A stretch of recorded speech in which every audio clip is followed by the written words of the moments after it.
C'est le clitoris sert uniquement au plaisir. Fait que pourquoi on aurait été créé avec un clitoris qui sert juste pour le plaisir si on pouvait pas avoir de plaisir? Oui, puis ça va être un problème. Là, j'avance un peu dans l'histoire, mais tu sais, toute la notion de la masturbation va être extrêmement réprimée à travers les âges. On va même inventer des systèmes pour que les garçons et les filles ne se touchent pas la nuit. Il va y avoir des espèces de ceintures de chasteté pour les femmes en fer, pas des ceintures de chasteté pour empêcher de faire l'amour, mais vraiment pour empêcher de se masturber.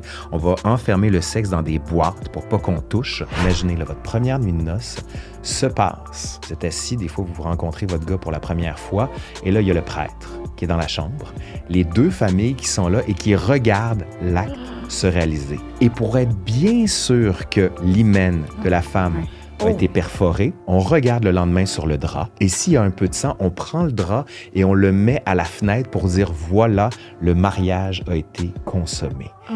Puis les gens qui s'attaquent aux gays, aux trans, aux dragues, tu te dis « mon Dieu, avez-vous un problème avec ça? En quoi ça vous heurte? » Parce que ça, c'est ça la grande question, tu sais, c'est que cette sexualité qui était cachée, elle est simplement mise au grand jour, mais il n'y a rien de neuf dans l'histoire par rapport à ça.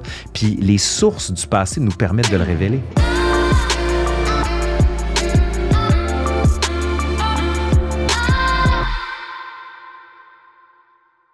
Le podcast d'aujourd'hui est présenté par Eros et compagnie. Parce que on est les totons à l'air aujourd'hui. Hey, il fait chaud aujourd'hui, hein? As-tu remarqué la température? Peut-être, je sais pas. C'est à cause du pulpeur.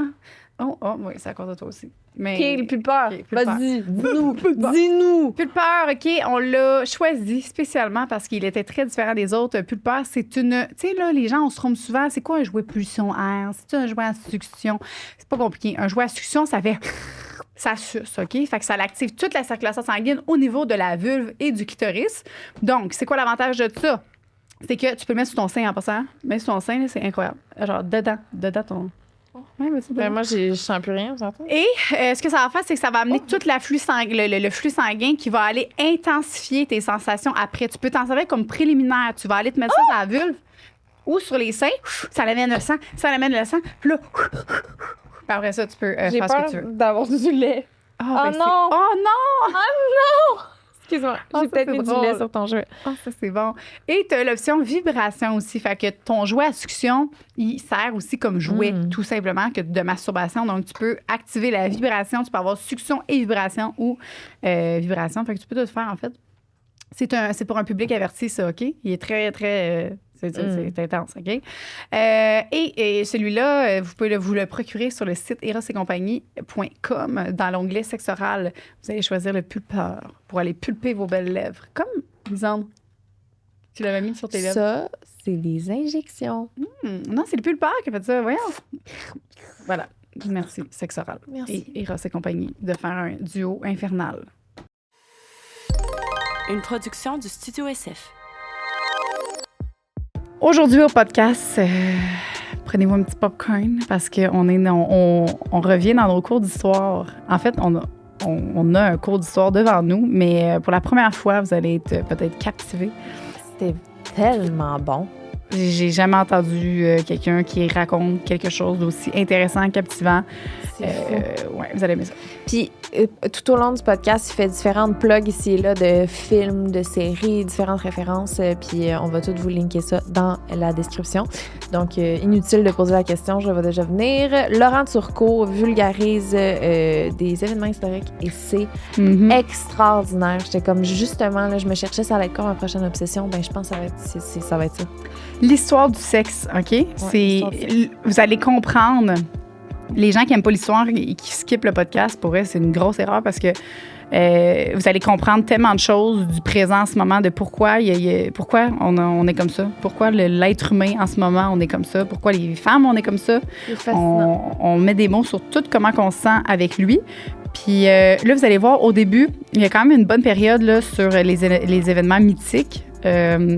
Mythologiques. Puis au début, je comprenais plus ou moins. J'étais comme, c'est-tu vrai, c'est-tu pas vrai? Mais c'est vraiment ça pour... se clarifie. Ouais. Après ça, on parle vraiment de l'histoire. C'est vraiment... Au début, je comprenais pas. Puis après ça, pouf, je comprends tout. Bon épisode. Merci. Bon épisode. Le podcast d'aujourd'hui est présenté par Bumble, que j'aurais tellement aimé qu'il existe dans mon jeu de temps de courailleuse. Petite courailleuse. Parce que tabarouette, c'est difficile de trouver la personne aujourd'hui. Mais avec Bumble, ce qui est le fun, c'est que tu peux trouver l'homme ou la femme ou la personne de tes rêves. Parce qu'il y a tellement de fonctionnalités. Tu peux tout cocher ce que tu veux. Tu as les filtres avancés. Ça, là, c'est tu choisis les attributs, les intérêts. Fait que la grandeur, signe astrologique, son éducation. Est-ce que tu veux qu'il consomme du tabac ou pas? Fait que c'est toutes des choses que, tu sais, pour toi, si c'est un turn-off qui fume, ben regarde, tu le mets. Il ne consomme pas de cigarettes. Tu as les badges d'intérêt. Tu rajoutes les intérêts pour trouver des personnes que vous avez les mêmes points communs. Moi, c'est le golf. T'sais. Moi, j'aime beaucoup ça, jouer au golf. Il y a le bowling aussi que j'aime beaucoup. Fait que tu peux mettre tous les intérêts que tu as. Toi, ça serait, par contre... Moi, je voudrais... les livres. Un chanteur. Un chanteur? Sagittaire. C'est précis. 5 pieds 10, 5 pieds 11, qui aime le développement personnel, le fitness, la musique. On sait pas de qui tu parles. Non, c'est ça. Ben, tu vois, si tu avais pu mettre ça, peut-être que, tu vois, Claude serait sorti directement. Ben oui, mon rêve. Voilà. Et comment j'aurais attiré son attention? J'aurais utilisé la fonctionnalité des compliments. J'aurais envoyé un petit compliment, ça aurait été une belle façon pour moi de me démarquer, qu'il me remarque, lui dire « Ah, ça, tu vois, j'apprécie ça chez toi. » Et j'aurais pu également me mettre en mode incognito, parce que le mode incognito, ça fait en sorte que seulement les gens que je like me voient. Wow. Seulement les gens que j'ai de l'intérêt me voient. Tu l'aurais et tous les autres, ben moi, mettons, là, j'ai pas le goût que Nicole, il sache que je suis sur un réseau de rencontres, mais il le saura pas, sauf si je like Nicole. Wow! C'est okay, c'est incroyable. Fait que pour terminer, on sait tout ce qu'on veut puis ce qu'on veut pas aujourd'hui. Fait que c'est vraiment le fun parce que Bumble, ça va vraiment te permettre de trouver la personne pour toi. Merci, Bumble. Merci, Bumble. Le podcast aujourd'hui est présenté par Shop Santé. Et Shop Santé, aujourd'hui, il nous est arrivé encore avec la nouveauté. Puis là, le printemps qui arrive, ça sonne printemps égal... Des nouveaux produits. Hawaii! Hawaii! Puis là, Hawaii, ben pourquoi c'est le rapport? C'est que ils ont sorti leur nouveau collagène marin à l'ananas de Hawaii. Ah! Joanie, elle trouve des liens partout. C'est super. C'est le printemps égal à Hawaii. On a aussi le Isolate Chips Hawaii. Ahoy. Et ça, c'est fait avec des vrais morceaux de chocolat. Donc, ça a l'air très, très, très, très bon. Ils ont des sirops de café aussi. Ils ont 3 saveurs. C'est en collaboration avec le Fit Cook. Wow. Il y a vanille, mocha et noisette. D'ailleurs, le noisette, il s'appelle le gland. C'est tout ce que j'ai à dire. Puis moi, j'ai le coquin ici. Le coquin, puis l'autre, c'est quoi? Le velouté. Ah, le gland, je peux pas croire. C'est bon, hein? C'est une erreur? Ben non. Il y a aussi les Unreal, qui sont une version moins calorique de nos chocolats préférés. Je les connaissais déjà et je les fucking adore. D'ailleurs, j'ai pas envie du tout de partager avec Joanie parce que après... Parce que moi, j'en ai un dans mon sac. Bon, ben parfait parce que celui-là, il est à moi. D'accord. Ensuite de ça, on a le spray caméline qui est aussi Fit Cook, donc en vaporisateur, une huile de caméline. Vous pouvez avoir accès à tout ça avec le code Sexoral pour 10% off en magasin ou sur le site Internet. Bon appétit tout le monde. On vous aime. Shop Santé.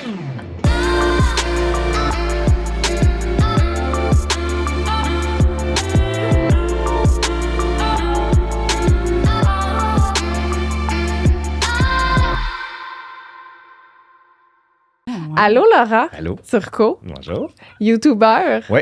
Sur l'histoire. Oui. L'histoire nous le dira, c'est ça? Exactement. Une petite chaîne d'histoire YouTube. De quoi, excuse-moi? Une petite chaîne d'histoire sur YouTube. C'est une petite. Regarde, moi, je trouve. Les deux, on a écouté une vidéo la même, comme un peu pour se mettre dans le bain de ce qu'on allait parler aujourd'hui. C'est fou comment, de ce qu'on a discuté, Joanie et moi, on n'était pas des grands fans de nos cours d'histoire. Et pourtant, tu as réussi à m'accrocher, puis je suis en train de me découvrir une passion. Tant mieux, Vraiment. C'est une bonne chose. Fait que je suis vraiment excitée que tu sois là. Là, ce que tu viens de nous dire avant qu'on press record, c'est que tu nous as préparé comment t'as dit? Ben, une histoire de la sexualité des origines à nos jours, parce qu'en fait, quand on m'a invité, on m'a dit « ça serait le fun que tu fasses ça ». Fait que là, j'ai fait « oui, mais avez-vous un domaine spécifique de l'histoire de la sexualité parce que Ouais, c'est large. Puis on m'a dit, non, vas-y très largement. Fait que j'ai fait, OK, défi. Fait qu'on va y aller des origines à nos jours. Mais tu sais, quand je dis des origines, là, je vais pas commencer avec la préhistoire. Je vais vous amener en Grèce antique. Puis si tout va bien, on va se rendre jusqu'au 19e siècle. Puis si les gens aiment ça, je pourrais revenir éventuellement pour faire le 20e. Parce que ça, c'est toute une autre histoire. OK.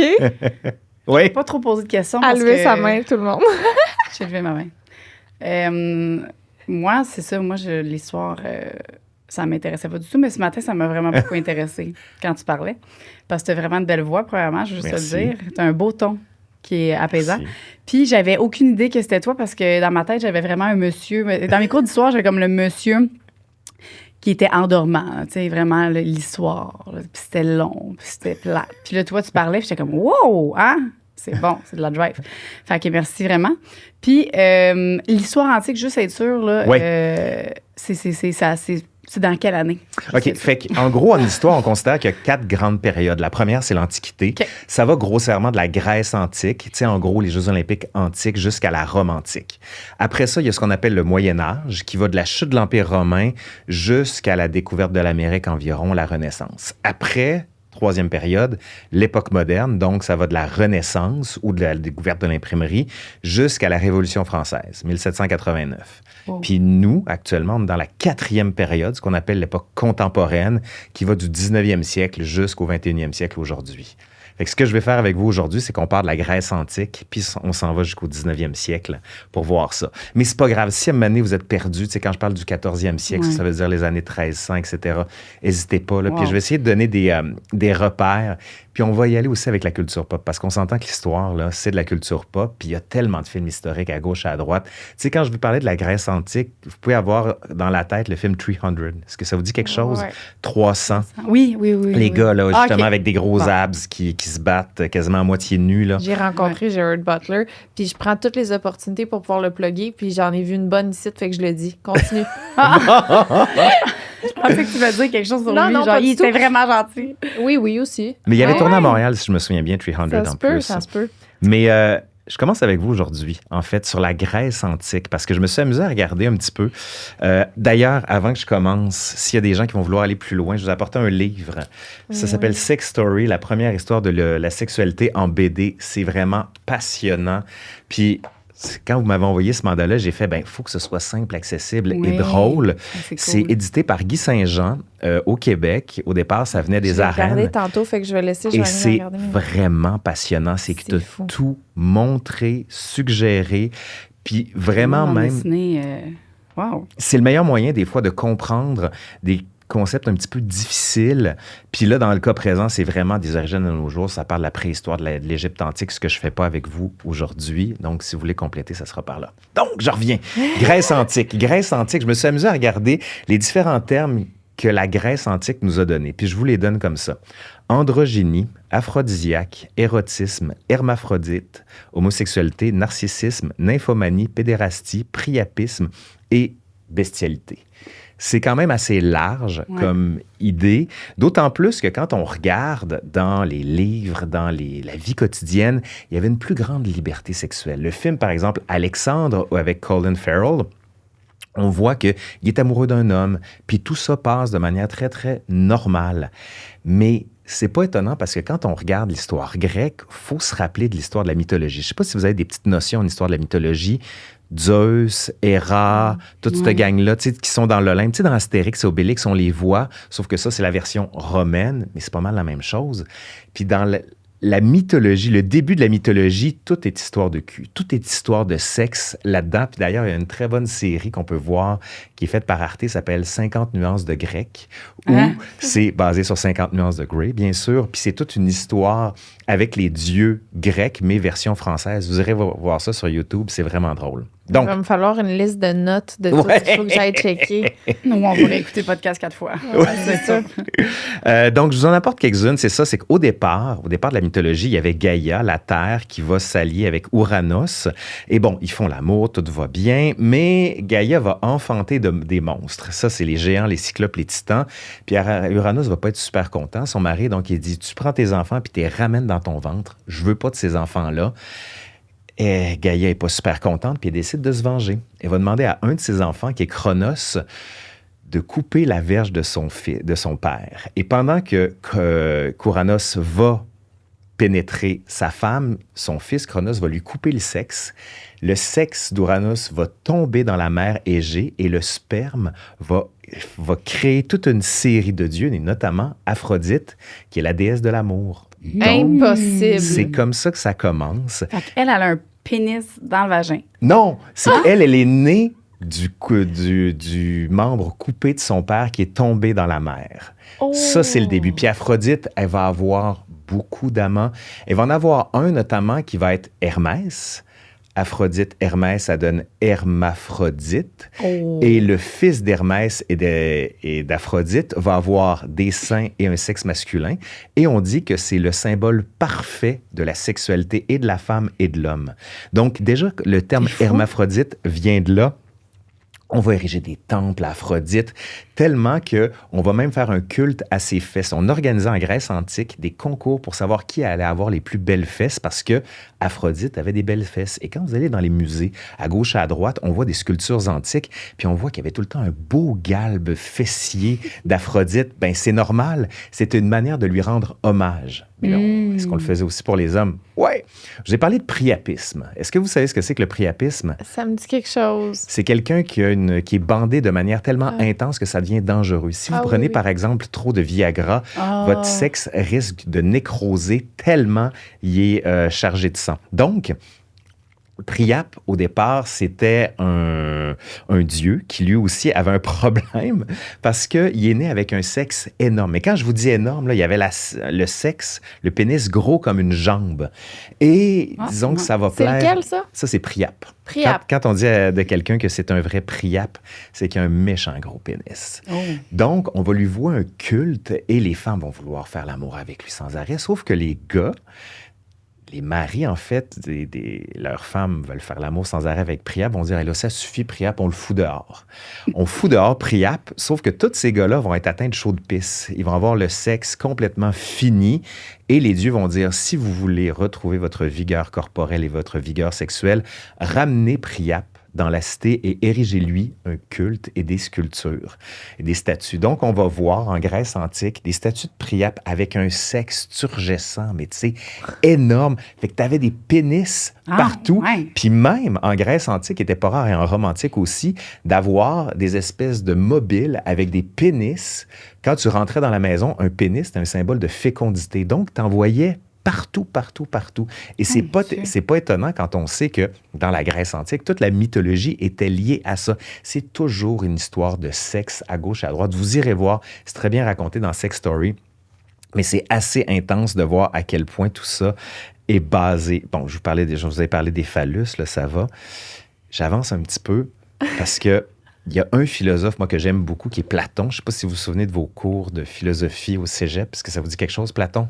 Je connais le nom, maintenant. OK, c'est déjà bon. Je veux dire, c'est quoi ces philosophies-là? C'est Avengers, ça, Platon. Comme le même nom dans le Avengers. Ah, ça, je ne sais pas, par exemple. On va demander aux gens qui nous écoutent pour vérifier. Ça fait un lien, là. Ça se pourrait. Bon, OK. Ultron, le sphère. Ah, oui, c'est ça. Ultron Platon. Ben, il aurait peut-être dû l'appeler Platon, ça aurait été bon. Oui, non, c'est vrai, je me souviens, là. Ah, t'as vraiment... OK. Non, j'adore tout. Dans le banquet de Platon, qui est un texte, ils discutent d'amour. Puis ils se disent comment on fait l'amour, comment on tombe en amour. Puis là, il y a un personnage, moi, que j'aime beaucoup, qui est un vrai personnage, mais qui est raconté de manière fictive, qui s'appelle Aristophane. Puis lui, il se dit, je vais vous expliquer d'où vient l'amour. Puis je peux pas m'empêcher de vous le citer parce que c'est tellement beau, là. Selon lui, au départ, les êtres humains avaient 4 bras, 4 jambes, 2 visages opposés l'un à l'autre sur une même tête, 4 oreilles et 2 sexes. En gros, il y avait d'un côté homme-homme, femme-femme et homme-femme sur le même corps. Sauf que Zeus s'est dit, ça, c'est pas possible. Il se compare aux dieux. Il est en maudit, fait qu'il a envoyé un éclair pour séparer les corps en 2. Donc, toute l'histoire de l'amour vient du fait qu'on recherche la personne à laquelle on était attaché. Donc, par exemple, un gars qui est amoureux d'un gars, une fille qui est amoureuse d'une fille, inversement. Puis en faisant ça, ça légitime les relations homosexuelles, lesbiennes, hétérosexuelles de l'origine du monde. Je vous dis ça parce que j'ai vu un spectacle qui m'a beaucoup marqué, Edwige et le pouce en furie. Avez-vous vu ça? C'était Benoît Méguinis qui incarnait ça. Ça a été au Théâtre du Nouveau Monde. Puis il racontait cette histoire-là. C'est l'histoire d'un gars qui ne veut plus être un gars, qui va procéder à une chirurgie et qui raconte son histoire à travers ça. C'est vraiment bon. Bref, vous irez le voir. Ça tourne un petit peu partout au Québec. Bref, on va aussi expliquer les relations lesbiennes parce qu'il va y avoir sur l'île de Lesbos une poétesse qui s'appelle Sappho, lesbienne, et elle va faire des poèmes pour dire à quel point le sexe féminin est le meilleur qui existe. Et de là part l'idée du lesbianisme. Et le personnage sur lequel j'ai travaillé avant de venir ici, c'est Tirésias, que vous connaissez peut-être, qui est un personnage de la mythologie qui, lui, se promenait, qui est le fils d'une nymphe et qui voit, lors d'une de ses promenades, 2 serpents en train de s'enlacer. Donc, il faisait l'amour. Il dit, c'est pas possible. Il prend un bâton, il sac un coup de bâton sur un des 2 serpents et il tue la femelle. Et là, il est transformé en femme, avec des seins, un sexe. Il commence à prendre son pied au lit, mais vraiment, là, il trippe. Quelques années plus tard, il rencontre le même couple, en fait, un couple de serpents différents. Il tue encore quelqu'un, un des 2 serpents. C'est le mâle. Il se retransforme en homme. Ben triste, le gars, jusqu'à ce que arrive une dispute entre Zeus, le roi des dieux, pourrait-on dire, et sa femme, Héra. Et les 2 se posent la question. Lequel, entre l'homme et la femme, a le plus de plaisir dans l'acte sexuel? On s'entend que personne ne peut le savoir, sauf Tirésias, qui lui a été femme et homme. Donc, on fait venir Tirésias, puis on lui dit lequel de l'homme et de la femme a le plus de plaisir. Puis lui, il dit, ben là, c'est facile, c'est la femme, de loin. Héra, la femme, donc, de déesse, va être tellement en maudit qu'il ait révélé le secret des femmes qu'elle va lui lancer un sort et va être aveugle. Il ne verra plus rien. Mais là, Zeus va dire, regarde, t'as peut-être rendu aveugle, mais moi, je vais donner le don de clairvoyance. En gros, il est capable de voir dans le futur ce qui va se passer. Et c'est Tirésias qui va prédire à Oedipe qu'il va faire l'amour avec sa mère puis qu'il va tuer son père. Ça, c'est la mythologie. Il a prédit quoi? Je m'excuse, j'ai juste Il a prédit à Oedipe, vous savez, le complexe d'Oedipe, c'est-à-dire on veut tuer le père. Ben, Oedipe, c'est une vraie histoire. Selon laquelle, c'est une vraie histoire, c'est de la mythologie encore, selon laquelle Oedipe a tué son père et couché avec sa mère. Et Tirésias, c'est celui qui lui a dit le futur parce qu'il est capable de le voir. Donc, c'est quand même assez intéressant, juste dans la Grèce antique, à quel point les référents sexuels sont encore aujourd'hui extrêmement importants. Puis là, vas-y. La Grèce antique, là. Ouais. La mythologie. Ouais. C'est écrit par... Homère, l'Iliade et l'Odyssée, 2 textes fondamentaux. Il y a plein d'autres textes aussi qui existent, mais tu sais, Homère, le cheval de Troie, ça vous dit quelque chose? Oui. Lui, c'est Homère, la guerre de Troie. Il y a un film qui a été fait aussi, Troy, avec Brad Pitt, d'ailleurs. Très bon film à voir si vous avez besoin là, d'un peu de virilité, pas trop toxique, quoique.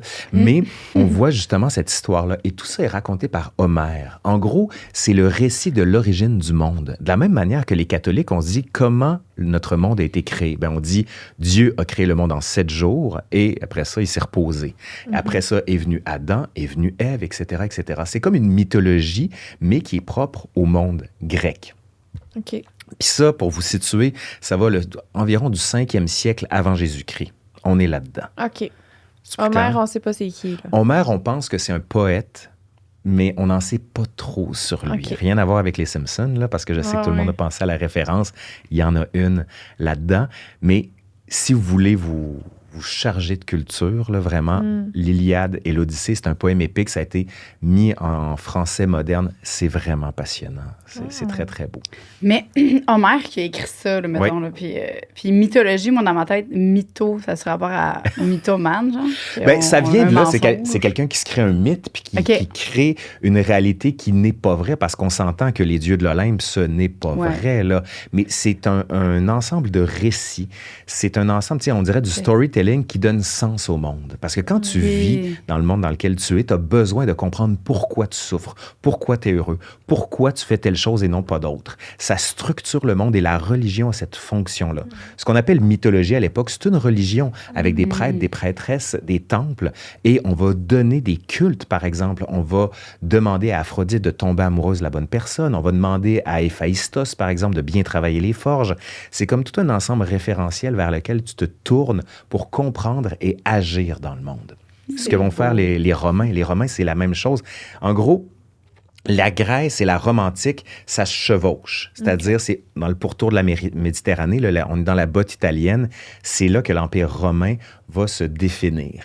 Ils vont reprendre exactement les mêmes dieux, mais ils vont les renommer, tout simplement. Plutôt que parler de Zeus, on va parler de Jupiter.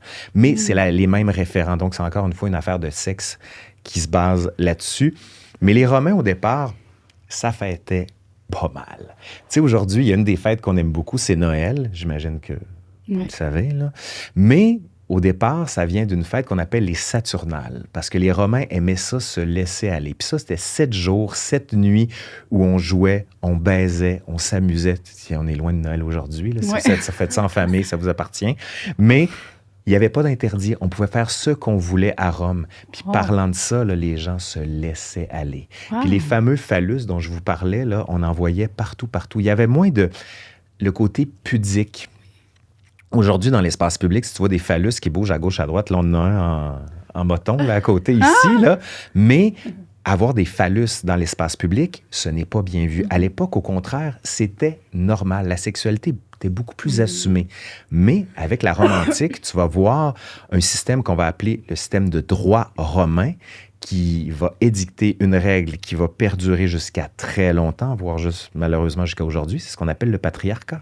En gros, l'homme domine la femme. Et ça, on le voit dans l'adultère. L'adultère, ça va être de plus en plus réprimé. On voit la constitution des sociétés, notamment par la répression de l'inceste, de l'adultère. Et là, les peines encourues vont être de plus en plus graves. Pour un homme, c'est pas bien grave. Parce qu'on se dit que lui, il faut qu'il teste sa sexualité. D'où la raison pour laquelle on va retrouver des lupanars, donc des lieux de prostitution, où l'homme va s'amuser avec la femme. Et là, la femme, dans les lieux de prostitution, elle a le droit de chevaucher l'homme. Alors que dans l'espace privé, la femme, en gros, elle fait l'étoile. Elle subit, elle est le réceptacle du sperme. Mais dans le lieu de prostitution, là, c'est le lieu du plaisir. Puis on se dit, mais pourquoi on fait ça? Pourquoi est-ce que le sexe est lié automatiquement à la reproduction et pourquoi on ne prend pas du plaisir? Parce que quand on regarde les animaux, ils prennent du plaisir pour du plaisir. La masturbation existe chez les chimpanzés. C'est difficile à dire, ça. Tu parlais de ma voix tout à l'heure, je me suis bien accroché là. Mais donc, on se dit, comment ça se fait que le plaisir n'existe pas en lui-même. Eh bien, c'est là qu'on va voir comment la structuration de la société va changer parce que dans la Rome antique, on veut justement que le mariage fonde la famille et que tout acte sexuel soit lié à la reproduction de l'espèce. C'est tout. Donc, le plaisir pour le plaisir, bien, vous allez le prendre ailleurs, tout simplement. Ah, puis c'est vraiment... C'est vraiment bizarre parce que, justement, ça fait pas tant longtemps, ça fait pas tant d'années qu'on le sait, mais le clitoris sert uniquement au plaisir. Fait que pourquoi on aurait été créé avec un clitoris qui sert juste pour le plaisir si on pouvait pas avoir de plaisir?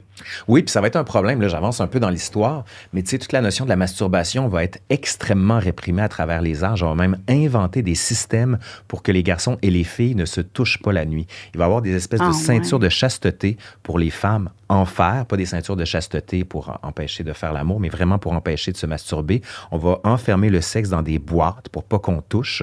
On va également, dans certains dortoirs, faire des plaques en métal qui séparent le corps en deux pour qu'on ne se touche pas le sexe. Et dans certains cas, on va aller jusqu'aux électrochocs pour empêcher les masturbateurs de s'y adonner ou encore par l'ablation du clitoris.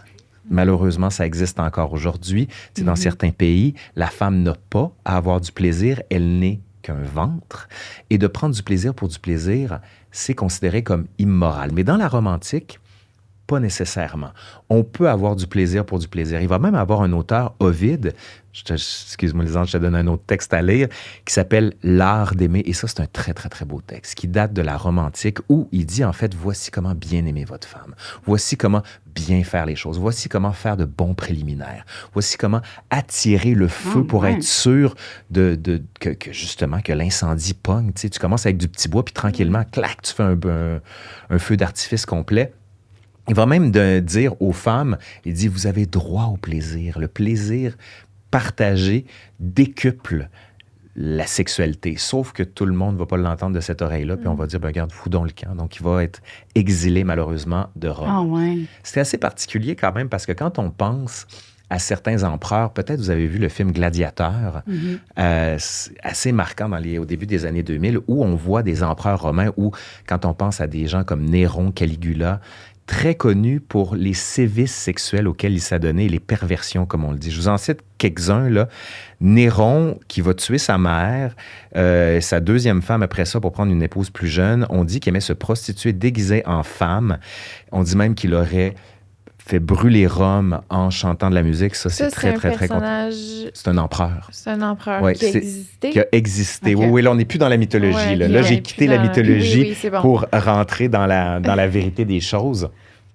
Mais il y avait des empereurs qui s'adonnaient à des plaisirs à n'en plus finir. Tu sais, c'est le plaisir pour le plaisir. Jusqu'à ce qu'on arrive, puis là, je vous ai parlé de la religion catholique tantôt. C'est ça, l'adultère jusqu'à la religion catholique. Ça dépend. Ça dépend. Pour les femmes, c'est très mal vu. La femme, c'est toujours considéré comme un vol de propriété parce que dans le droit romain, quand tu te maries avec quelqu'un, la femme, elle t'appartient. Donc, ça, j'avance un peu dans le temps, mais tu sais, du Moyen-Âge jusqu'au 18e siècle, le viol, par exemple, n'existait pas techniquement. Ce que je veux dire par là, c'est qu'une femme qui disait « je me suis fait violer » n'avait pas le droit d'aller se plaindre aux tribunaux. C'est l'homme qui allait aux tribunaux qui disait « ma femme s'est fait violer » parce que c'est un vol de propriété. Et pire encore, selon les médecins de l'Antiquité, pour qu'il y ait enfantement, donc pour que l'enfant naisse, il faut qu'il y ait mélange de deux spermes, le sperme masculin et le sperme féminin, parce qu'on pensait que c'était le mélange des deux spermes qui va créer la vie. Donc, une femme qui dit « je me suis fait violer » et qui a eu un enfant, on va lui dire « tu es une menteuse ». Parce que pour avoir du sperme, il a fallu que tu jouisses. Donc, tu as joué, tu as pris du plaisir, tu ne t'es pas fait violer. Toute cette symbolique-là perdure encore malgré tout aujourd'hui. Tu sais, quand on dit « elle l'a bien cherché », regardez comment elle s'habillait. C'est le même procédé qu'il y avait à l'époque selon laquelle la femme est une propriété qui appartient à l'homme et c'est à l'homme de se plaindre. La femme ne possède pas son corps. Il y a un très beau livre qui a été écrit par Georges Vigarello qui s'appelle « L'histoire du viol » où on voit que ce processus-là est encore en formation. Puis bon, j'ai pas besoin de vous dire, quand on regarde le MeToo, là, le nombre de personnes qui disent « je me suis fait violer », puis ils disent « ouf, tu avais juste à faire attention des affaires comme ça ». Bref. Mais j'en arrive là, justement à la religion, parce que... Non, mais arrêtez-moi, au contraire, là. Ça me fait du bien de reprendre ma salive. C'est fou, là, de comprendre, de où ça part, là. D'où on vient, c'est ça. Je pensais que c'était la religion qui avait amené l'aspect un peu...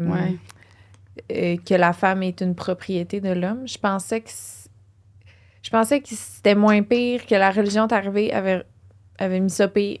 C'est des processus qui s'emboîtent les uns les autres.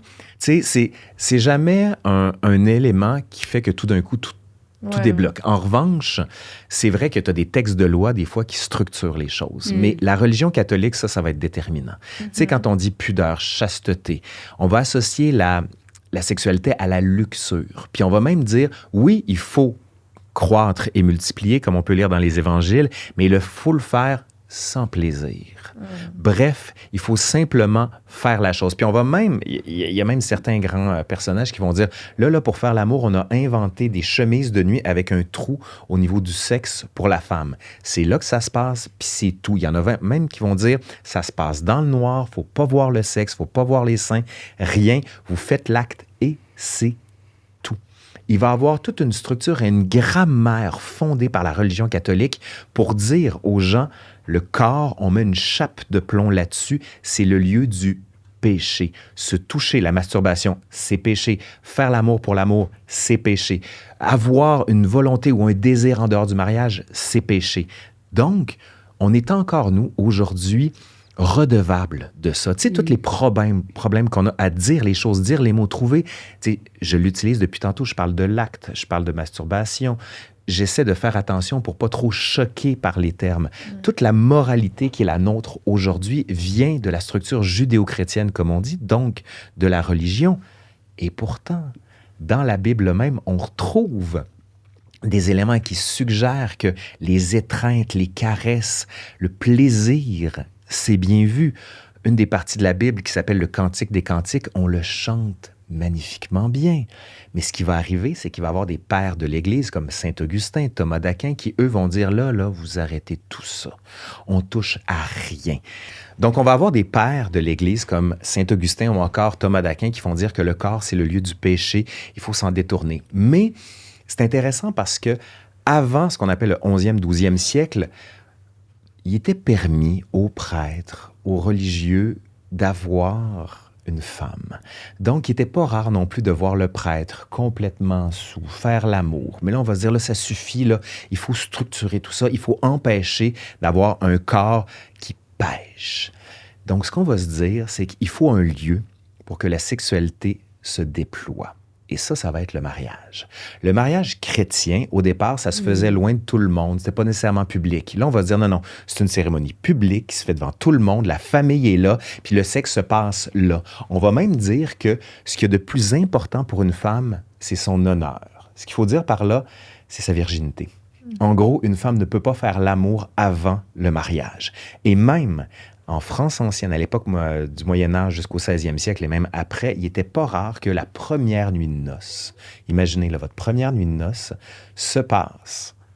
Vous êtes assis, des fois, vous rencontrez votre gars pour la première fois, et là, il y a le prêtre qui est dans la chambre, les deux familles qui sont là et qui regardent l'acte se réaliser. Et pour être bien sûr que l'hymen de la femme a été perforé, on regarde le lendemain sur le drap. Et s'il y a un peu de sang, on prend le drap et on le met à la fenêtre pour dire, voilà, le mariage a été consommé. Disons que c'est une structure très forte. On est loin de ça aujourd'hui. C'est enlever tout l'érotisme de ce que ça pourrait être. Mais tu as exactement raison. Il ne faut pas avoir d'érotisme parce que le sexe ne sert qu'à une chose, procréer. Puis on se dit, si on laisse les gens faire ce qu'ils veulent, ça va être n'importe quoi. Mais on va se rendre compte, par exemple, que les gars, eux, ils ont comme un désir beaucoup plus fort. Tu sais, un jeune garçon adolescent, là, ça fait n'importe quoi. Donc, on se dit, il faut les cadrer parce qu'on va retrouver certains cadres, notamment des viols collectifs. Des viols collectifs de la fin du Moyen-Âge jusqu'au début de l'époque moderne. On va avoir des gens, par exemple, des jeunes garçons, ce qu'on appelle les royaumes de la jeunesse d'un village, qui veulent exercer leur pulsion sexuelle. Donc, ce qu'ils vont faire, c'est que pendant que les garçons d'un autre village vont être dans les travaux des champs, ils vont entrer dans ce village-là puis violer collectivement les femmes. Donc, on va se dire, c'est pas possible, ça. Il faut encadrer ça. Donc, on va permettre de plus en plus les lieux de prostitution. On se dit que c'est un mal nécessaire. Et même, puis là, c'est quand même assez ironique, l'Église va avoir des bordels et va entretenir des prostituées, bien qu'elle est la première à dire qu'il ne faut surtout pas avoir du sexe pour du sexe. C'est quand même assez ironique. Hein? C'est dans quelle optique que l'Église s'est dit il faut couper c'est quoi la raison que ce soit juste pour se procréer, c'est tout? Ben, parce que c'est dangereux, parce que si tu laisses les corps aller dans leur plus basse extraction, ça revient à être une bête. Et le but de la religion, c'est de s'élever vers un état de grâce, un état de méditation, de bénédiction. Et en plus, quand tu regardes dans le rituel chrétien, on ponctue le tout, pas par des fêtes orgiaques, mais simplement par des fêtes de dévotion. En gros, c'est une forme de religion qui structure. Tu n'as pas le choix. Okay. Regarde, même Noël aujourd'hui, qu'est-ce qu'on fait? C'est qu'on mange, on boit, on s'amuse. Avant, c'était pas ça pantoute, là. Avant Noël, c'est que tu allais le soir à la messe, tu te couchais, puis that's it. Tu n'avais pas de cadeau. Ça, c'est pas avant la fin du 19e siècle où les grands manufacturiers se sont dit, là, faudrait créer un peu de consommation. Puis c'est là qu'on a mis en place le Noël tel qu'on le connaît aujourd'hui. Mais avant, c'était très sobre, Noël. C'est parce que quand tu regardes dans les évangiles aussi, quand je dis les évangiles, c'est la Bible, le Nouveau Testament. Tout est organisé pour fonder une société dite morale. Les 7 péchés capitaux, il faut s'en éloigner. Puis dans un des péchés capitaux, c'est la luxure. La luxure, qu'est-ce que c'est en gros? C'est faire l'amour jusqu'à plus soif. C'est nous éloigner de la figure divine que de se concentrer uniquement sur ses désirs bassement matériels. Tu as le corps et tu as l'esprit. Au corps, la religion va préférer l'esprit, la réflexion, l'ouverture. Et la musique va le permettre aussi notamment. En gros, on dit, si vous faites l'amour sans arrêt, vous êtes une bête. Donc, vois-tu comment c'est insidieux, cette affaire-là, un peu comme de l'Inception. Tranquillement, on est en train de vous distiller une idée qui, encore aujourd'hui, existe. Quelqu'un qui va s'adonner au plaisir pour le plaisir, c'est quelqu'un qui est amoral, voire immoral. Mais, puis là, j'avance un peu dans l'histoire, on en arrive à la Renaissance, 17e, 18e siècle. La Renaissance, c'est quelque chose de complètement nouveau. Ça, grossièrement, c'est le début de l'imprimerie, c'est les grands artistes que sont Michel-Ange, Léonard de Vinci, Donatello, toutes les Ninja Tortues, si vous préférez, là. Mais tous ceux qui vont créer cette magnificence des corps. Oui. Puis là, on se dit, le Moyen-Âge, ça a été un lieu où Dieu était l'alpha et l'oméga de tout. Il y avait tout le temps Dieu, puis c'était Dieu qui était le centre de tout. Mais les artistes de la Renaissance vont se dire, OK, on va partir de cette idée-là. Dieu est le centre de tout, mais Dieu a créé l'homme à son image. Donc, l'homme est la perfection. Et donc, admirer le corps de l'homme, c'est admirer Dieu. Donc, on va se dire, on va commencer à représenter des corps. Puis on va même dire, considérant que l'homme est supérieur à la femme, c'est ce qu'on dit à l'époque, c'est le corps de l'homme qu'il faut représenter, pas le corps de femme. Donc, les hommes vont avoir une sensibilité homo-érotique beaucoup plus grande. Michel-Ange, on va avoir De Vinci, il va même avoir William Shakespeare, qui va écrire des sonnets qui suggèrent une sensibilité homo-érotique. Bref, c'est l'homme qu'on retrouve nu. Puis là, tu vois des phallus, on revient encore au phallus de tout à l'heure, tu retrouves des phallus un peu partout dans les églises, parce que c'est ça qui est le plus beau. Le David de Michel-Ange, par exemple, où on le voit avec son petit pénis. On le voit, son pénis. Sauf qu'à un moment donné, ça va chier parce que l'Église va dire, là, c'est bien le fun, mais moi, je suis en train de faire de la religion, puis je suis en train d'élever l'hostie devant un pléthore de sexe turgescent. Il faudrait peut-être un peu changer tout ça. Puis on va engager un peintre qu'on appelle Il Braghetto, dont la fonction était, dans le Vatican, à Rome, de peindre des feuilles de vigne pour cacher les sexes. C'est de là que ça vient. Oui. Parce qu'avant, on les voyait, les sexes à gauche et à droite. Ça va venir après ce qu'on appelle la Réforme.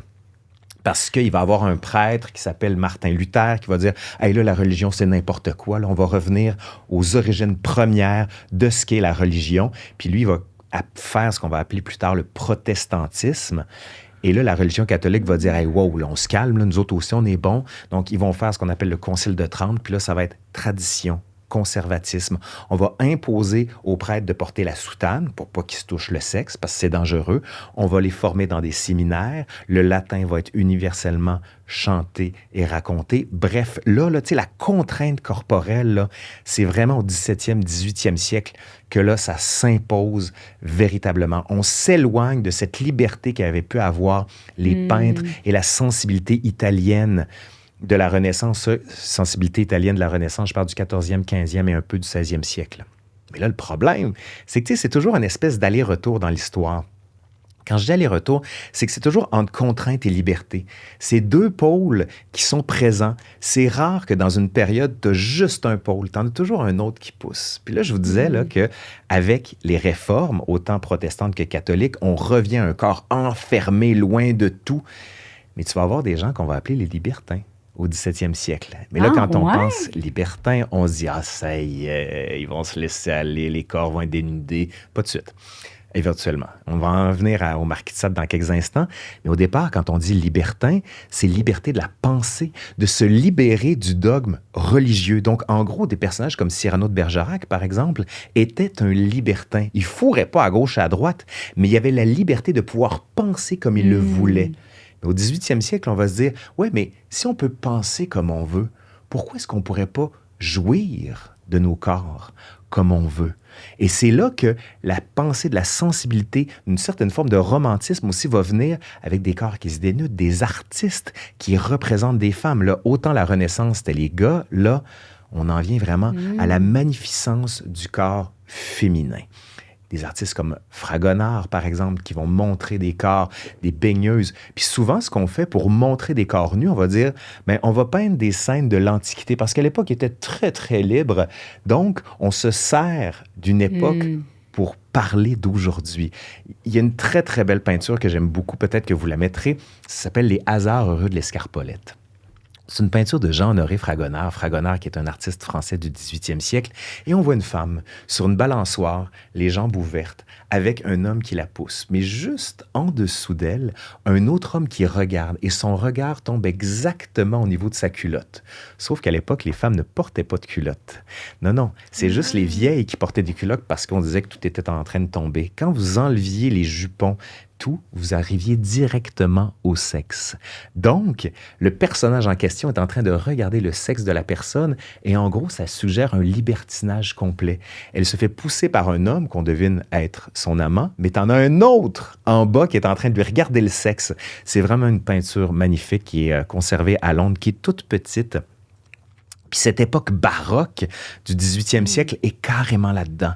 Faites-vous plaisir. Et c'est là que la littérature pornographique arrive. La littérature pornographique n'est pas neuve du tout. Là, on s'entend, on pourrait même retourner jusqu'à l'Antiquité.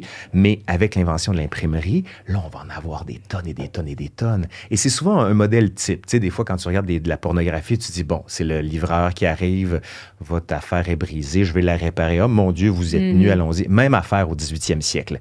Ça commence par un roman initiatique. C'est-à-dire, c'est quelqu'un qui n'a aucune connaissance sexuelle, qui souvent commence dans les monastères, fait l'amour avec un homme, des fois avec des animaux, pour en arriver finalement à la femme. Parce que comme il a une expérience sexuelle, il est capable de donner le maximum de plaisir à la femme. Des très, très, très beaux livres qui existent là-dessus, c'est sans doute Les liaisons dangereuses de Choderlos de Laclos, qui a été adapté aussi à plusieurs reprises. C'est l'histoire de deux personnes. Ça a été adapté par Stephen Frears, si je me souviens bien, avec John Malkovich. Et en gros, ces deux personnes, un gars qui enchaîne les conquêtes à gauche, à droite, qui n'est pas vraiment attaché. Puis il y a une femme qui va lui dire, ben écoute, je te donne un défi. Il faut que tu te séduises telle personne. Mais tu sais, c'est la pire des religieuses, une nonne presque. Puis lui, tout le défi du roman, ça va être non seulement de la séduire, mais de lui faire tomber tous ses idéaux religieux. Le livre est magnifique. Vous irez voir le film, sinon, là, c'est vraiment comment jouer avec les gens. Tu sais, c'est quasiment de la psychologie de base. Certains vont aller plus loin. Et là, bien sûr, c'est celui qu'on appelle le divin marquis, le marquis de Sade, qui a donné le sadisme. En gros, lui, il va prendre l'idée de bonheur, puis il va dire, OK, selon le 18e siècle, il faut atteindre le bonheur. Fine. Mais dis-moi, là, le bonheur, il est plus large. Il y a le droit à la jouissance. Et il va édicter ça comme le premier droit que l'on doit avoir. Et il va aller plus loin, il va même dire, j'ai le droit de jouir de ton corps. Et pour y arriver, il va raconter le tout dans de nombreux textes, des romans comme Les 120 journées de Sodome, Justine, Juliette, La philosophie dans le boudoir. Et lui, ça va souvent être par flagellation, par violence qu'il veut faire arriver les femmes à la jouissance. Des corps enchevêtrés, 7-8 corps. Puis il a fait des gravures aussi dans ses textes. Non seulement on lit la chose, mais il dit là, la représentation des corps dans l'espace, là, c'est un peu compliqué pour savoir qui enfile où, à quel endroit, avec quelle poulie. Puis quand vous regardez ça, vous dites, mais mon Dieu, quelle grande créativité que cet homme qui veut absolument jouer de toutes les manières. Malheureusement pour lui, c'est pas au goût de tout le monde. Donc, certaines femmes qui ont subi ces sévices, il n'était pas rare qu'ils prennent une bougie et qu'ils laissent tomber la cire chaude sur la femme, puis elle n'avait pas payé pour ça, ou elle n'avait pas signé pour ça, donc elle va se plaindre. Il va même empoisonner certaines femmes en disant que c'est des aphrodisiaques. Elles vont aller se plaindre. Il va se retrouver en prison à plusieurs reprises. Il va mourir en prison aussi. Et il va écrire la majorité de ses textes en prison. D'ailleurs, les 120 journées de Sodome, il écrivait ça sur un rouleau que personne ne pouvait trouver. Il y a un film, excuse-moi, je t'en rajoute encore. Regarde, pour vrai, j'espère que Nicole, tu me mets au moins des petites notes. Je vous enverrai la liste après. S'il vous plaît. Et ça s'appelle Quills. Et on voit l'histoire du marquis de Sade, justement, qui est un pervers à n'en plus finir. Il y a aussi une adaptation qui a été faite des 120 journées de Sodome, qui, comme son nom l'indique... Seigneur, pour vrai, il faut dans la biographie, parce que je suis pas la seule, c'est sûr, qui va vouloir aller voir tout ce que Mais il y a un fait. film de Pasolini là-dessus, si vous voulez Ok. pas voir si vous voulez pas lire le livre. Mais le film est très, très, très dur, faut le dire, là. Très graphique aussi. Et c'est ce qui va donner le terme sadique, justement. J'en arrive au 19e siècle. Puis je vous disais tout à l'heure, c'est toujours un aller-retour. Tu sais, c'est entre contrainte et liberté. Le 18e siècle a été un siècle libre, un siècle de sensibilité, de sexualité. Mais là, autant le 19e siècle, c'est celui de la révolution industrielle, du romantisme, autant ça va être celui du retour de la pudeur. En gros, on s'est dit, là les robes étaient libres, c'est le retour du corset. Tu sais, le corset qui comprime le corps à un point tel que des fois, tu as de la difficulté à respirer, mais aussi qui donne la poitrine qui s'écrase. Ça, on l'avait au 18e siècle, mais on va la cacher. Tout ce qui est de peau ne doit pas être vu parce que ça suscite le désir. C'est un retour, encore une fois, d'une certaine forme de moralité. Mais ce qui est intéressant, c'est qu'il va y avoir différents cultes qui vont naître, notamment le culte de la Vierge. On avait déjà parlé que la femme devait être vierge, mais là, ça va être élevé à un niveau extrême. En gros, non seulement elle doit être vierge, mais elle doit se marier en blanc, symbole de sa pureté. La femme devient la reine domestique. L'homme, lui, travaille à l'extérieur. La femme s'occupe des enfants, ne fait que ça et doit se vouer à l'homme. C'est ce qu'on appelle la théorie des sphères séparées, qui encore aujourd'hui existe. T'sais. Quand on a un enfant, c'est souvent la femme qui reste à la maison. Le gars travaille. Aujourd'hui, par chance, c'est remis en place. Mais quand tu regardes, ça reste généralement accepté. Puis ça vient beaucoup de là. Mais là, je vous parle surtout des classes aisées. Pour les classes populaires, quand tu n'as pas une scène, tout le monde travaille, tout simplement. Puis plus encore, l'enseignement sexuel dans les classes populaires est assez différent. Tu sais, aujourd'hui, on a tous notre chambre. Les gens vont se coucher, point final, puis tu es libre de faire ce que tu veux. Quand tu n'as pas une scène, c'est tout le monde dans le même lit. Ce qui veut dire qu'un couple qui décide de faire l'amour, ça se peut que les enfants soient là. Quand on est un peu plus riche, on dit aux enfants, allez coucher avec les domestiques. Donc, les domestiques couchent avec les enfants et il n'est pas rare que les domestiques testent ou s'amusent avec les enfants. En revanche, quand eux sont plus vieux, les enfants, ils vont utiliser leur domestique pour se faire plaisir. Et on dit qu'un domestique appartient physiquement, pas physiquement, mais moralement à son maître, donc il a le droit de le faire travailler comme il veut, et aussi le travail sexuel. Puis c'est intéressant, c'est qu'encore une fois, cette espèce de tension-là, c'est jamais ni blanc ni noir que cette histoire de la sexualité, il y a toujours un moment où est-ce qu'on se dit « Ah, ça y est, ils sont libérés. » Pas vraiment, ça revient. « Ah, ça y est, ils vont laisser tomber les robes. » Pas vraiment, ça revient. « OK, ça y est, là, les femmes, l'adultère, c'est un peu plus toléré. » Pas du tout. Puis au 19e siècle, c'est la même chose. J'ai pas beaucoup parlé de prostitution, mais c'est un des métiers les plus fondamentaux. On disait dès le Moyen Âge que jouir en payant, ce n'est pas grave.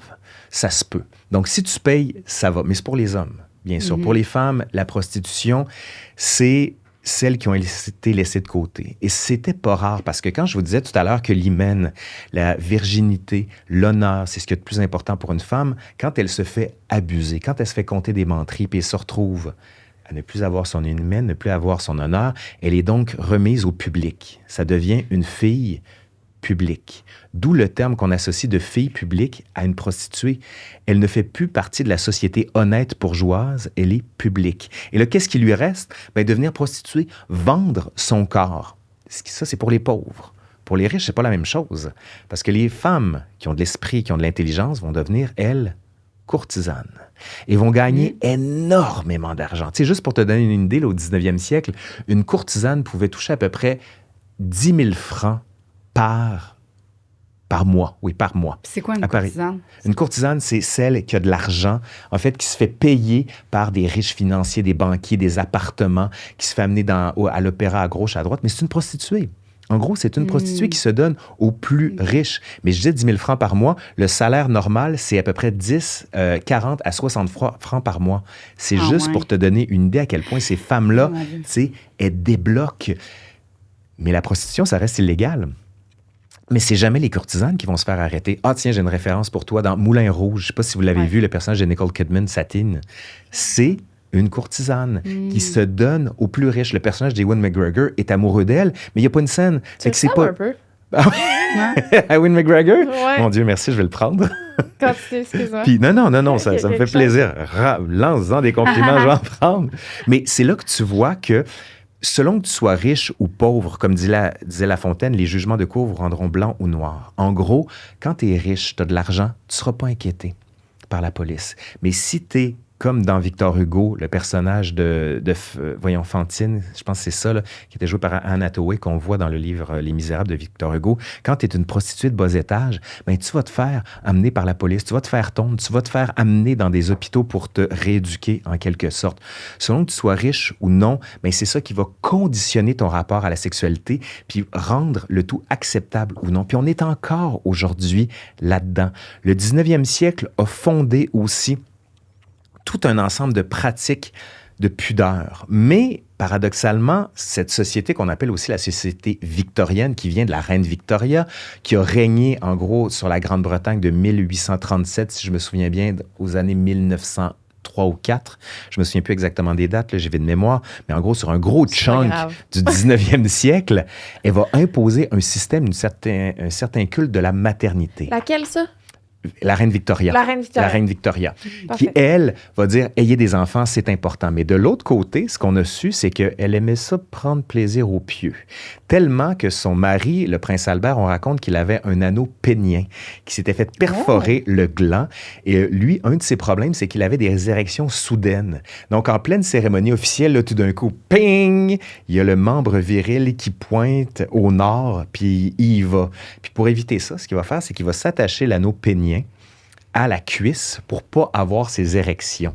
Oh. Bref. Comment qu'on sait toutes ces choses-là? Parce que les gens parlent, les gens racontent, les gens écrivent. Tu sais, en histoire, tu travailles pas sur le passé, tu travailles sur les traces du passé. Pas de traces, pas d'histoire. D'où la raison pour laquelle, sur la culture de la sexualité populaire, on connaît beaucoup moins de choses. Mais quand tu es riche, tu as le luxe de pouvoir raconter ta vie. Puis quand tu es riche aussi, les gens parlent sur toi, donc racontent des choses. C'est pour ça qu'on en sait autant. Il y a plein de choses qu'on connaît pas, là. Les gens, c'était ça le fun, c'est raconter des histoires là, à toutes les... Ouais. On n'a rien inventé avec les potins. J'imagine là, que Non, tu sais, c'est aujourd'hui, clair. on ne fait pas ça, là, on se raconte pas des histoires, mais dans le temps, c'était ça le fun. Non? Ouais. Bien, qu'est-ce qu'on sait? Peut-être que dans 50, 60, 70 ans, l'histoire de la sexualité dans les années 2020 va être étudiée à la lumière de votre podcast pour savoir comment on pratiquait la sexualité. Non, mais c'est vrai, tout devient matière à source.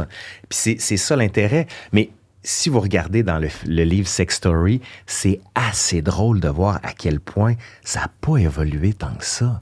On est tout le temps pris avec une moralité ambiante, puis un désir très, très fort de réaliser, puis on dit « Non, ça, c'est interdit. Pourquoi c'est interdit? Parce qu'on m'a dit que c'était interdit. » Puis on n'arrête pas de dire « Il faut des cours de sexualité. » Puis c'est drôle, parce que moi, j'ai 2 enfants, puis on a reçu, il n'y a pas longtemps, la liste de ce qu'ils allaient apprendre sur l'histoire de la sexualité.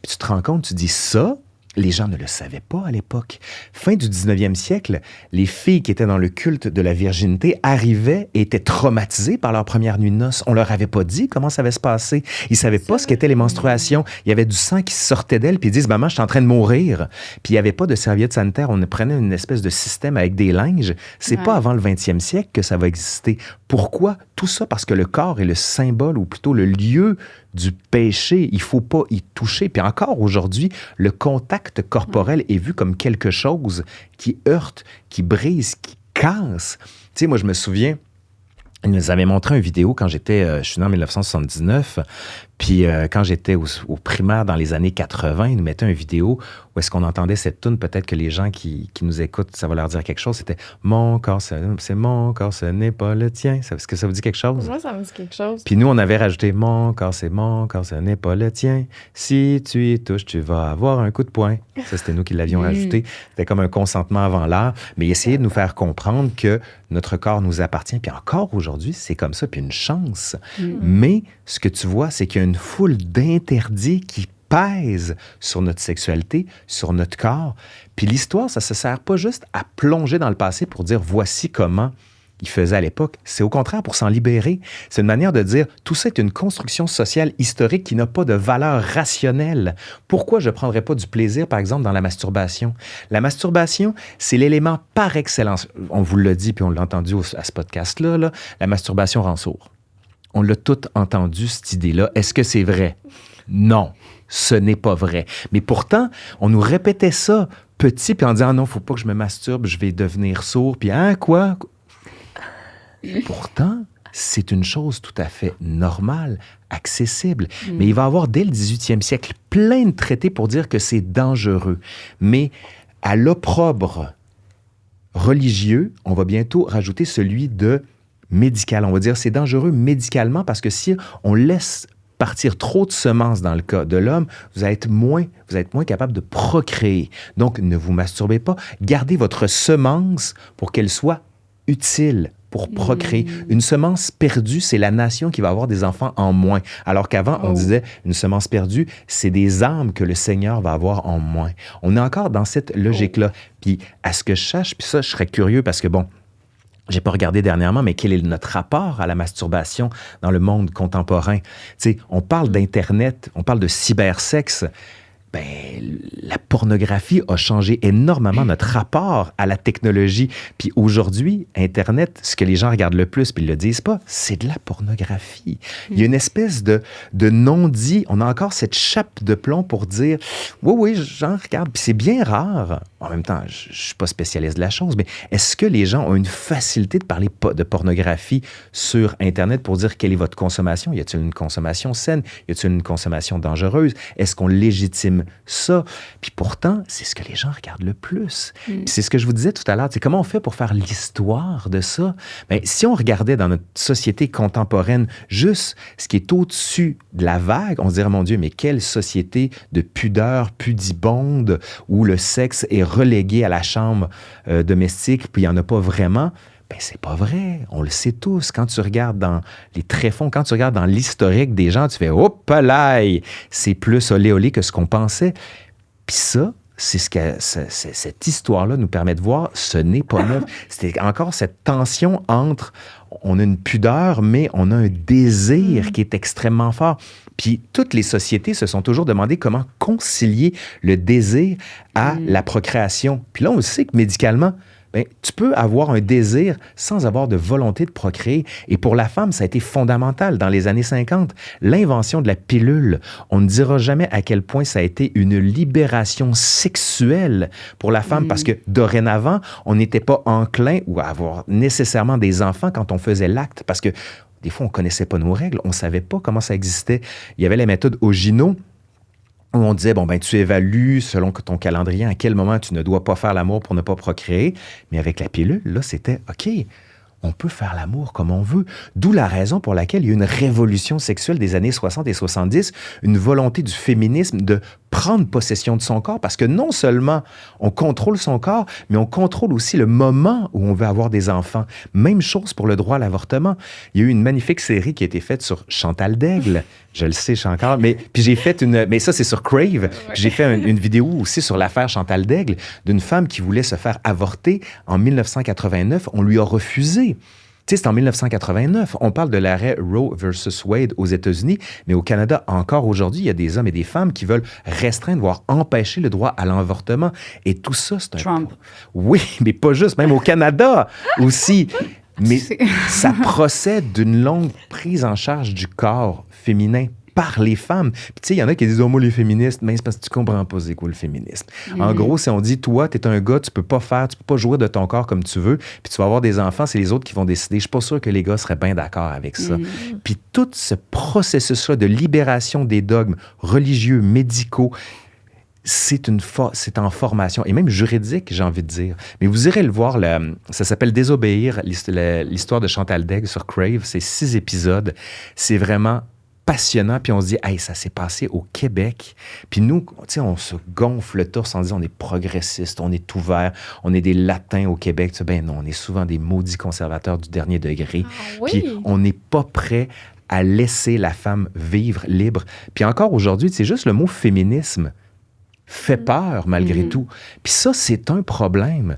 Puis tu te dis, comment on fait pour arracher cette notion de féminisme qui est contre les hommes? Bien, tout simplement revenir à l'histoire. Revenir à l'histoire permet de comprendre les luttes qui ont été faites dans le passé, de la même manière que le syndicalisme. L'histoire du syndicalisme permet de comprendre qu'il y a une chance qu'ils se sont battus, sinon, là, tu travaillais 7 jours sur 7. Les enfants de 6 ans commençaient à travailler dans des conditions ignobles. Ils se faisaient arracher le bras par une tisseuse. Il n'y avait aucune compensation. Il leur restait juste à mendier pour le reste de leur vie. Il faut revenir dans le passé pour comprendre l'évolution qui a été la nôtre. Sacrément. C'est fou, mais c'est vraiment... Puis est-ce que c'est vraiment incroyable pour elle. Je pourrais en écouter 100 ans. Tu disais que les femmes n'avaient pas le droit de se masturber et tout, là, mais il y a eu un film là, sur Netflix là, sur la masturbation avec les jouets dans le temps, là.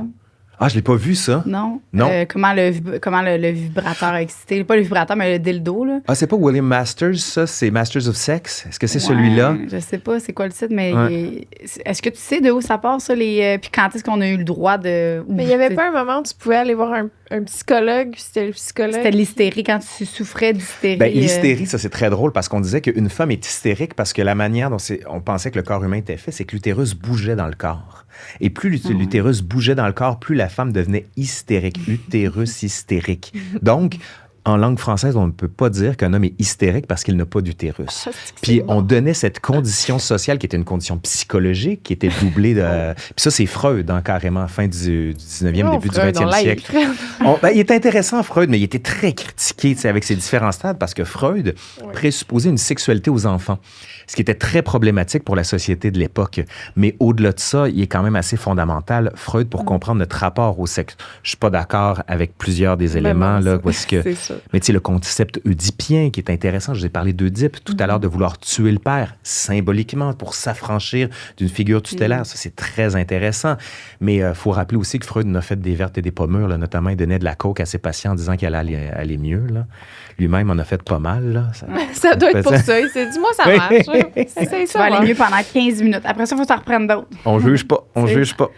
Mais non, mais c'est ça. C'est les femmes qui souffraient d'hystérie ou whatever, là, ils les masturbaient, puis là, après ça, il allait mieux. Oui, il y en a. On a pensé que de masturber une femme, ça allait les aider, comme à un moment donné, les femmes qui avaient des problèmes de santé mentale, on les mettait sur une chaise, puis on le faisait tourner en disant « après, tu vas aller mieux, puis il n'y aura pas de problème ». On pensait qu'il y avait un problème physique, il fallait répondre par un problème physique. Puis tu sais, toute la notion de santé mentale aussi n'était pas du tout prise en charge par les médecins. Écoute, les premiers anxiolytiques, c'est pas avant les années 50-60, là. C'est très récent, notre connaissance médicale des processus internes, puis même le point G. Encore aujourd'hui, il y en a qui sont pas sûrs, ils savent pas si ça existe, le point G. Puis la notion de plaisir, encore une fois, qui est pas évaluée comme ça se devrait. Je pense que c'est juste, ils ont juste comme déterminé, tu sais, le point G, c'est le clitoris interne. Fait que c'est juste que, mais moi, je continue de l'appeler le point G parce que je trouve ça plus facile à identifier comme point G interne puis clitoris, mais ça reste qu'il existe pareil. C'est une région à l'intérieur. C'est plus ça que je trouve que c'est important de différencier les deux, là, parce que c'est pas à l'extérieur, c'est à l'intérieur. Oui. Mais c'est ça. Pour la masturbation, là, je parlais de ça, mais c'est ça qui est intéressant aussi, c'est que les personnes qui souffraient de maladies mentales ou whatever, on les masturbait, puis eux, ils allaient mieux, OK, supposément. Fait que c'est la décharge d'endorphine, c'est sûr que ça aidait, c'est ça. Oui. Ouais. Mais il y a un processus physiologique qui fait que quand tu as fait l'amour, tu vas bien. Exact. Puis ça aide, ça, c'est sûr. Il devait se ramener mais c'est pour les bêtes. Fait que c'est un problème de santé mentale, puis il faut te régler avec la masturbation. Oui, il y a une animalisation complète, puis une bestialisation complète de l'acte sexuel qui est pris. On revient à l'état de bête. Et c'est là que ça trouble avec notre société vernie, bien encadrée, où les rapports sociaux sont polis. Ça nous ramène à l'arrière, puis c'est vu comme quelque chose de dangereux pour plusieurs. Puis encore aujourd'hui, pas besoin d'aller dans Handmaid's Tale, mais on a l'impression que les gens qui ont une liberté sexuelle vont amener le désordre parce qu'ils brisent la structure, de la même manière que les couples homosexuels, pour eux, brisent l'ordinaire. Tu sais, l'histoire du mariage pour tous en France qui a fait une levée de boucliers conservateurs, ou les dragues, ou les trans, on les voit comme des problèmes, alors que quand tu regardes dans l'histoire, tu fais « Hey, il n'y a rien de neuf là-dedans. » Tu sais, historiquement, on est capable de faire des liens avec tout ce qu'il y a eu. Tu sais, Tirésias, c'est un trans, carrément. Ça pourrait être le dieu ou la déesse trans. Fait que tu vas chercher dans l'histoire pas nécessairement un élément pour légitimer ce que tu es, mais pour comprendre que c'est pas une génération spontanée. Il n'y a jamais rien qui arrive pour rien, puis il n'y a rien qui arrive tout d'un coup comme ça. Puis c'est ça l'intérêt de travailler là-dessus. Puis c'est le rapport à la masturbation dont tu parlais est très intéressant parce que, tu sais, comme je te disais, moi, j'ai l'impression qu'encore aujourd'hui, là, bon, il y a des dildos en arrière de vous ici. C'est rare, là. Dans un podcast qu'on voit des dildos en arrière. Ben, justement, c'est rare, ce rapport-là au corps est en train d'être d'une forme de réappropriation, d'adaptation par rapport à la jeune génération qui est beaucoup plus libre, beaucoup plus fluide, beaucoup plus ouvert. Alors que, tu sais, c'est drôle, je mangeais avec une de mes amies qui est lesbienne, qui, elle, on regardait des trucs à la télé, puis elle me dit, j'ai regardé Sex Education, puis elle dit, c'est ça, à mon époque, il ne pouvait pas en avoir des affaires comme ça pour que moi, je me sente plus en lien avec mon monde. Il y a une ouverture beaucoup plus grande qui facilite la définition de soi. Puis les gens qui s'attaquent aux gays, aux trans, aux dragues, tu te dis, mon Dieu, avez-vous un problème avec ça? En quoi ça vous heurte? Parce que ça, c'est ça la grande question, tu sais, c'est que cette sexualité qui était cachée, elle est simplement mise au grand jour, mais il n'y a rien de neuf dans l'histoire par rapport à ça. Puis les sources du passé nous permettent de le révéler. Tu parles du fait qu'à chacune des époques, il y a tout le temps comme le ballon. Puis, parce que j'essaie de m'imaginer c'est quoi avoir une tête qui est au courant de l'histoire. Parce que j'ai pas cette tête-là. Puis là, j'imagine que si j'avais cette tête-là qui est au courant de l'histoire, ce serait plus facile de me projeter et de m'imaginer à l'avenir. Mettons, m'imaginer où est-ce que ça pourrait aller à la prochaine étape. Toi. Hey, mon Dieu, quelle belle question. Puis c'est bien amené en plus. Je sais pas, parce que sincèrement, si les historiens avaient le don de clairvoyance, on serait pas mal plus riches. Puis ça se saurait. Mais je le sais pas. Tu sais, tout change. Puis je crois pas que l'histoire se répète. Moi, je trouve que des fois, ça rime, comme disait Mark Twain, mais ça se répète pas. Parce que, tu sais, autant la tension dont on parlait tout à l'heure, on n'avait pas prévu les réseaux sociaux. On n'a pas prévu l'intelligence artificielle. On sait pas à quoi ça va ressembler. Tu sais, le cybersexe avec même la réalité augmentée, la réalité virtuelle, en quoi la sexualité va être changée par ça. Je le sais pas. J'en ai aucune idée. Je pense que la meilleure manière de demander, c'est les gens qui travaillent dans le quotidien actuel parce qu'ils sont déjà en train d'inventer le futur. On aurait tort de penser qu'un historien va nous prédire l'avenir puis qu'il va l'avoir. Lui, c'est qu'il arrive à démonter. Tu connais les patterns un peu. Oui, je sais que l'histoire se répète pas nécessairement, mais il y a quand même des patterns qui se répètent, là, de chercher un peu le milieu, là, de tout le temps s'en aller à gauche, à droite. Oui, bien, tu sais, moi, la tension que je vois, puis c'est ce que j'ai essayé de vous dire depuis tantôt, là, c'est que c'est toujours on and off. C'est à un moment donné, grande libéralisation, moment de contrainte. Puis moi, ce que je vois en ce moment, c'est un moment de contrainte qui revient de plus en plus. Tu vois plus ça. Ben, on parlait de Trump, on parlait des conservateurs au Canada. On revient dans des... où les attaques contre ce qu'ils appellent le wokisme, ou tu sais, tout ça, tu te dis, on est en train de cimenter un modèle contre le progressisme, en faveur du conservatisme. Tu sais, un couple, c'est un gars, une fille, point final, leurs enfants, point final.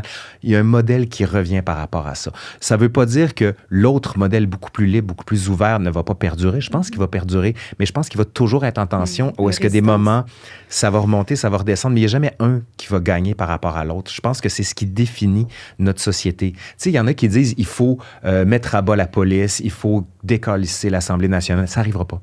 Ça n'arrivera pas. Il y a des modèles de droite comme de gauche qui se maintiennent, qui sont en tension, puis je pense que c'est nécessaire. Je ne suis pas de ceux qui considèrent que les gens qui ne pensent pas comme moi doivent être mis de côté. Au contraire, parce que toi-même, tu n'as pas la vérité absolue. Puis c'est par la confrontation, une certaine forme de confrontation, que tu vas arriver à créer quelque chose. Mais je n'ai pas répondu à ta question, je suis désolée. Non, mais c'est correct. Je me demandais si tu avais juste quelque chose qui me tenait en tête. Oui, pour toi, tu sais. Mais j'ai vraiment l'intention d'aller piocher dans ta tête sur ta chaîne YouTube.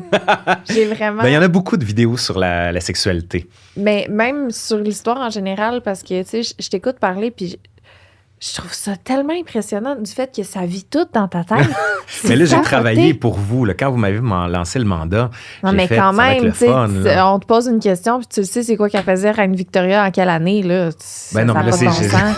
C'est gentil, Ça a pas de bon merci. sens. J'ai envie d'avoir accès à un peu de ça. Ah, c'est gentil. Puis c'est sûr, je vais aller voir ta chaîne. Puis, tu sais, juste quand je fais autre chose, là, mettre une vidéo en fond, c'est sûr. Ben, ils sont en podcast aussi. Je les ai mises en... Ah ouais? Oh oui, c'est sur Spotify, Apple, tout. Parce que pour les gens qui sont visuels, d'autres qui sont plus auditifs, Le nom encore, c'est l'histoire. l'histoire nous le dira. Oui, tout est sur toutes les plateformes. Mais incroyable. C'est sûr, je vais aller regarder, écouter ça. C'est Moi, sûr, je me c'est suis sûr. toujours dit que.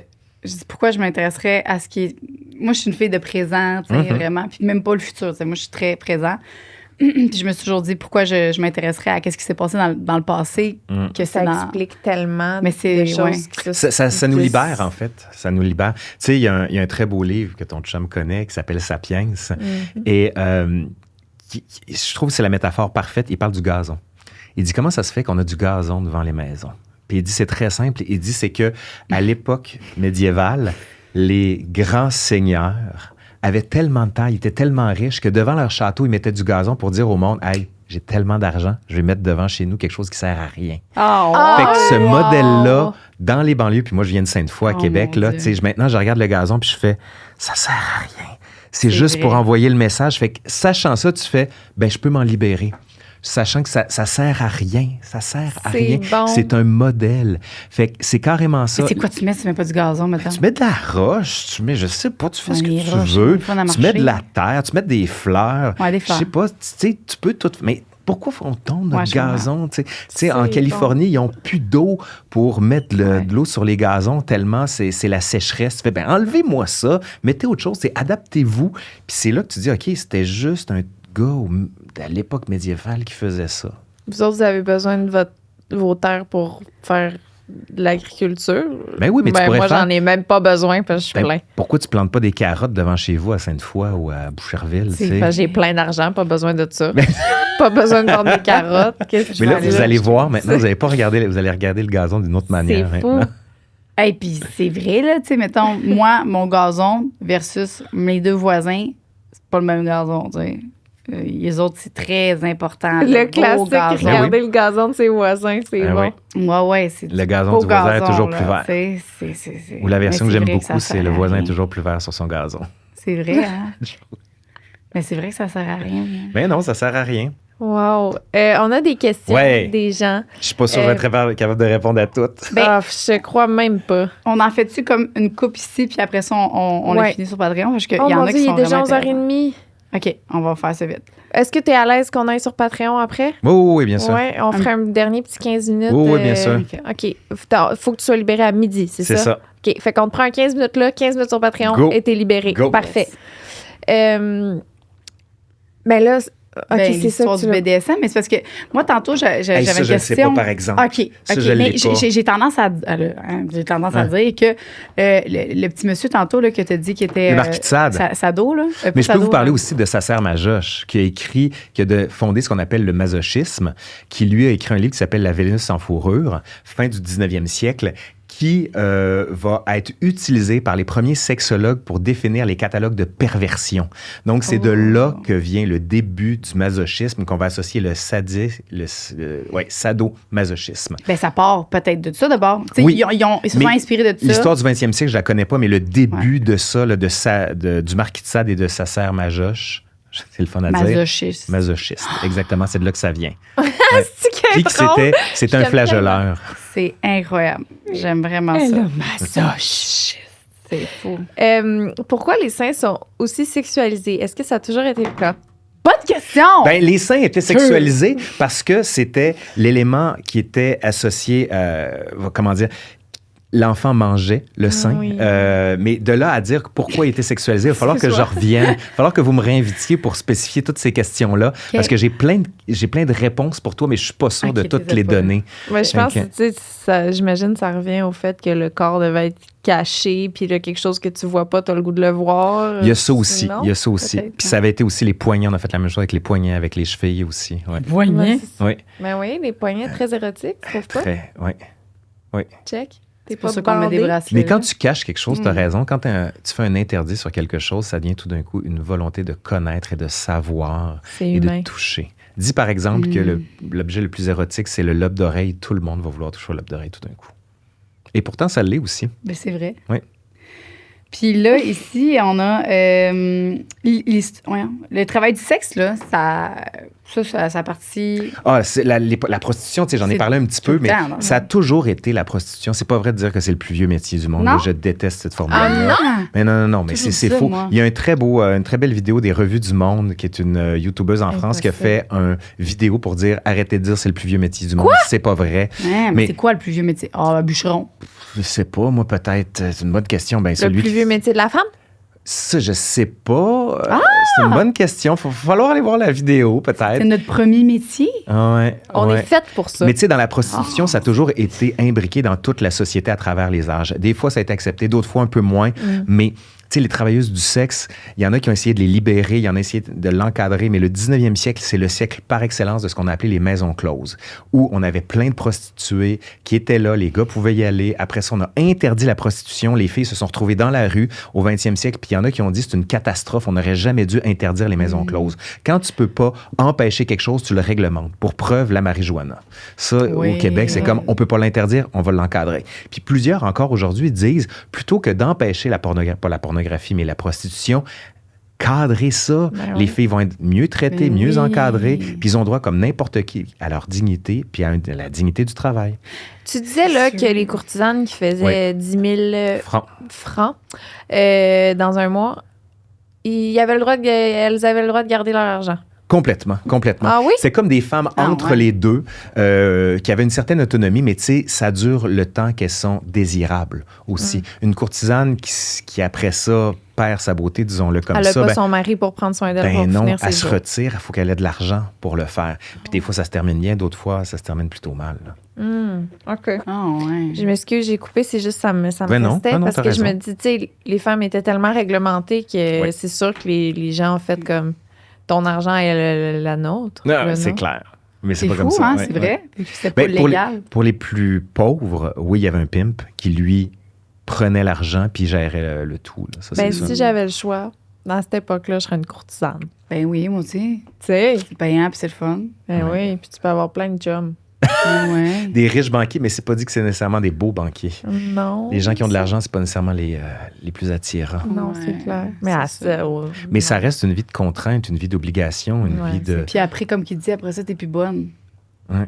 Après, ta retraite est 10 ans après. Si j'avais le choix, je serais à notre époque. C'est ce que je me dis tous les jours. Je On veux est pas vivre dans vraiment le passé. Ah oui, même en étant un homme? Complètement. Moi, je trouve que notre époque est toujours mieux que celle du passé.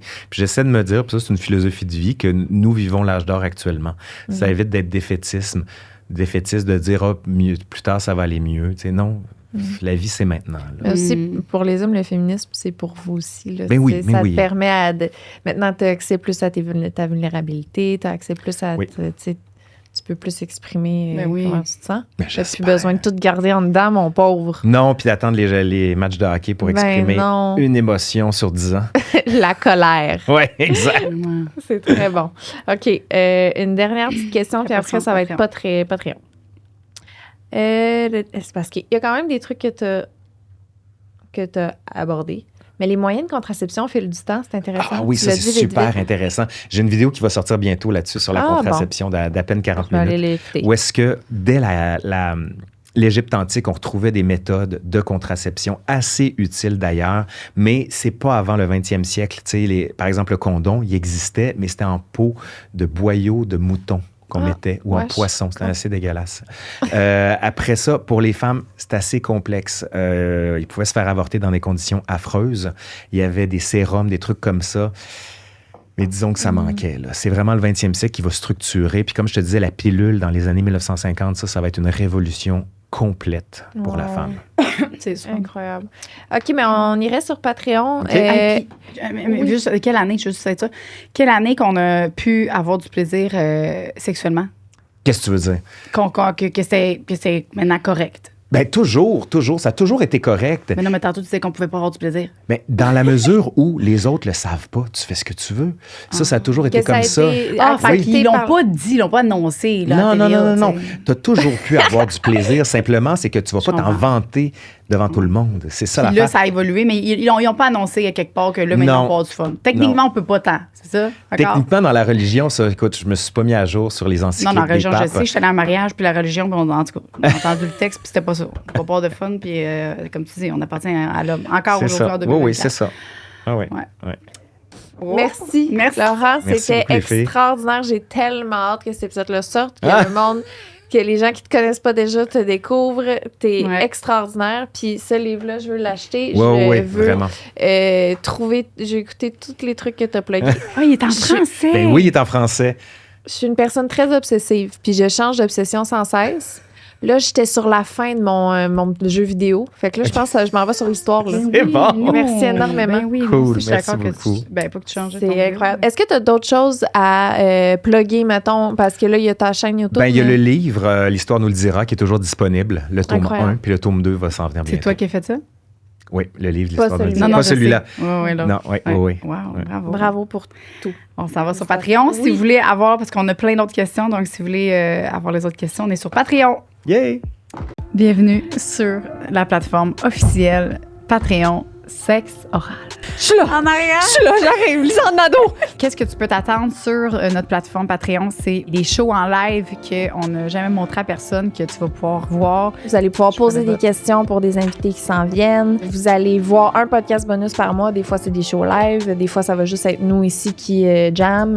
Après les podcasts qu'on va avoir enregistrés, on va aller direct sur Patreon pour filmer des after-shows. Des annonces à l'avance, des billets, des accès à des shows live. Peu importe ce que vous choisissez comme whatever, on vous remercie d'avance. Ça fait une grosse différence pour Sexe Oral. C'est quelque chose qui grandit, c'est notre bébé. On est fiers, on est contents. Ouais. Puis voilà. Merci énormément.